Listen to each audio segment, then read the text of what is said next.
Hello दोस्तों, मैं हूं आपका दोस्त गणेश और मैं लेकर आ गया हूं एक बहुत ही खूबसूरत और दिल को छू जाने वाली कहानी। कहानी छोटी है लेकिन आपके दिल को छू जाएगी क्योंकि इस कहानी में गहराई बहुत है। एक दिन की बात है, आरोही सुबह पार्क में टहलते हुए जा रही थी। तभी उसे एक रोती हुई बच्ची मिली।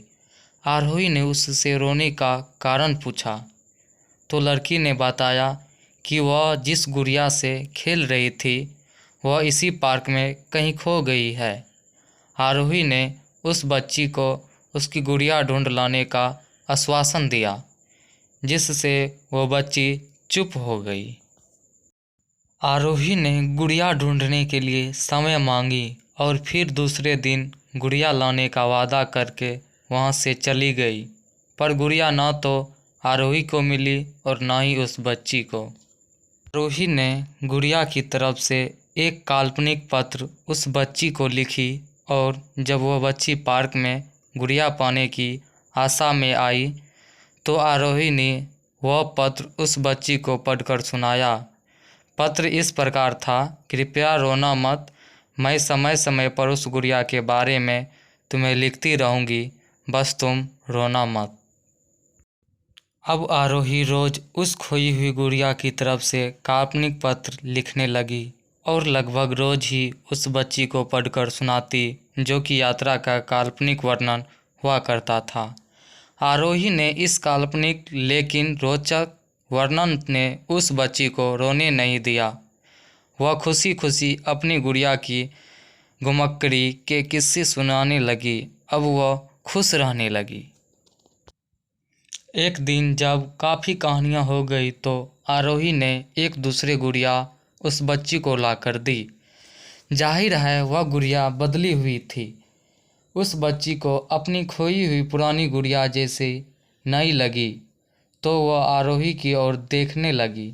आरोही अनजान बनते हुए गुड़िया में चिपकी एक चिट को निकालकर पढ़ने लगी। उसमें लिखा हुआ था, यह मैं ही हूँ, तुम्हारी वाली गुड़िया जो पार्क में खो गई थी। दुनिया भर की लंबी यात्रा की वजह से मैं थोड़ी बदल गई हूँ। बच्चे को इस गुड़िया और आरोही पर विश्वास हो गया। वह गुड़िया लेकर घर चली गई। वर्षों बाद जब वह बच्ची बड़ी हो गई तो एक दिन वह अपनी अलमारी में कुछ ढूंढ रही थी तो उसका ध्यान उसी गुड़िया पर गया जो आरोही ने उसे दी थी। बचपन की बातें याद करके वो हंसने लगी। उसे सब समझ में आ चुका था कि आरोही ने कैसे उसका मन रखा। उसे उस गुड़िया पर फिर प्यार आने लगा। वह उसे बड़े गौर से देखने लगी। तभी उसकी नज़र गुड़िया की फ्रॉक के आस्तीन में छुपे एक छोटे से पत्र पे गई। उसने बड़ी वकालतू से वह पत्र निकाला और पढ़ने लगी। पत्र में संक्षेप में यह लिखा हुआ था, हर वह चीज़ जिससे तुम प्यार करती हो कभी न कभी तुमसे खो जाएगी और जो तुम्हारे पास होगी वही तुम्हारे लिए सच्चे रूप में बनी होगी।